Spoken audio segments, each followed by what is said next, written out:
Փայլակ Ֆարադյան, իրականում եմ լրատվական կայք, պարոն Ավինյան, ձեր հայտարարագրերը ուսումնասիրելիս յուրաքանչյուր տարի ձեր եկամուտները աճում է, կկիսվեք հանրության հետ, ինչպես եք հարստանում այդ բանաձևով, իրենք էլ օգտվեն դրանից, կիսում եք Նիկոլ Փաշինյանի եկեղեցու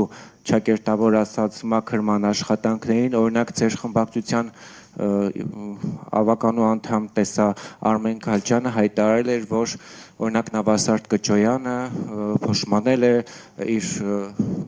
ուղղել է իր մեղքերը, ուզում եմ հասկանամ, դա իրենք ԿՊԱ-ականների մոտ են, հա, եկել մեղքերի թողության, ինչպես է դա իրականացվել, որ նմանատիպ հայտարարություններ է լինում տարբեր ԿՊԱ-ականների կողմից եւ նաեւ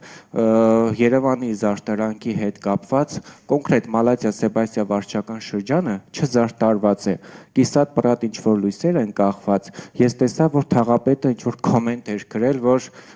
տենդեր շահողը անհաջող է եղել։ Անհաջող կառավարիչի պատճառ չի արդյոք սա եւ արդյոք Մալաթիա Սեբաստիայի բնակիչները արժանի են այն իրավիճակին, ինչը կա։ Ի վերջո Երևանը միայն կենտրոնը չէ։ Շնորհակալություն։